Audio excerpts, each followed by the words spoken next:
អ្នកដឹងឬទេមានពាក្យពីរម៉ាត់ដែលមានន័យដែលអាចជំនះរាល់ភាពអវិជ្ជមានដូចជាធ្វើសឹកឲ្យខ្លាំងសាមគ្គីឲ្យពួកគេមកមើលនិយាយថាពួកគេមិនបាក់ការបើមានវិបត្តិខ្ញុំរំលែកខ្ញុំធ្វើដូចពីខ្ញុំចូលជេរយើងក្រោកឈរឡើងយើងសាមគ្គីចាប់ដៃគ្នាទាញទំនាក់ទំនងគ្នាដើរសំដៅទៅលើវិថីជាមួយគ្នាវាទំលូឆាន់ទាំងយកឈ្នះក្រុមវេលាឈ្មោះទៅតាមមាគ៌ាលើកដៃកំទៅលើវេហាលើទាញទំនាក់មេគីសុកាន់ដៃគ្នា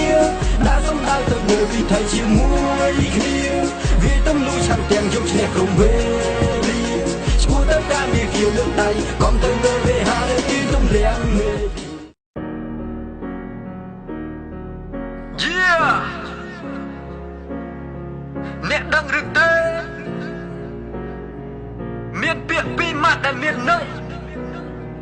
ដែលអាចជំនះរាល់ភាពអវិជ្ជមានដូចជាធ្វើសឹកឲ្យខ្លាំងសាមគ្គីឲ្យពួកគេមកមើលនិយាយថាពួកគេមិនបាក់ការបើមានវិបត្តិខ្ញុំរំលែកខ្ញុំធ្វើដូចពីខ្ញុំចូលជេរយើងក្រោកឈរឡើងយើងសាមគ្គីចាប់ដៃគ្នាទាញទំនាក់ទំនងគ្នាដើរសំដៅទៅលើវិថីជាមួយគ្នាវាទំលូឆាន់ទាំងយកឈ្នះក្រុមវេលាឈ្មោះទៅតាមមាគ៌ាលើកដៃកំទៅលើវេហាលើទាញទំនាក់មេគីសុកាន់ដៃគ្នាដើរសំដៅទៅលើវិថីជាមួយគ្នាវាទំលូឆាន់ទាំងយកឈ្នះក្រុមវេលាឈ្មោះទៅតាមមាគ៌ាលើកដៃកំទៅលើវេហាលើទាញទំនាក់មេ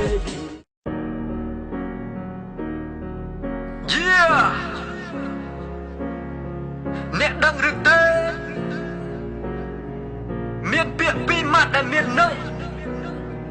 ដែលអាចជំនះរាល់ភាពអវិជ្ជមានដូចជាធ្វើសឹកឲ្យខ្លាំងសាមគ្គីឲ្យពួកគេមកមើលនិយាយថាពួកគេមិនបាក់ការបើមានវិបត្តិខ្ញុំរំលែកខ្ញុំធ្វើដូចពីខ្ញុំចូលជេរយើងក្រោកឈរឡើងយើងសាមគ្គីចាប់ដៃគ្នាទាញទំនាក់ទំនងគ្នាដើរសំដៅទៅលើវិថីជាមួយគ្នាវាទំលូឆាន់ទាំងយកឈ្នះក្រុមវេលាឈ្មោះទៅតាមមាគ៌ាលើកដៃកំទៅលើវេហាលើទាញទំនាក់មេគីសុកាន់ដៃគ្នា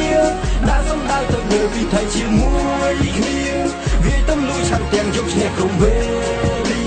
ឈ្មោះទៅតាមមាគ៌ាលើកដៃកំទៅ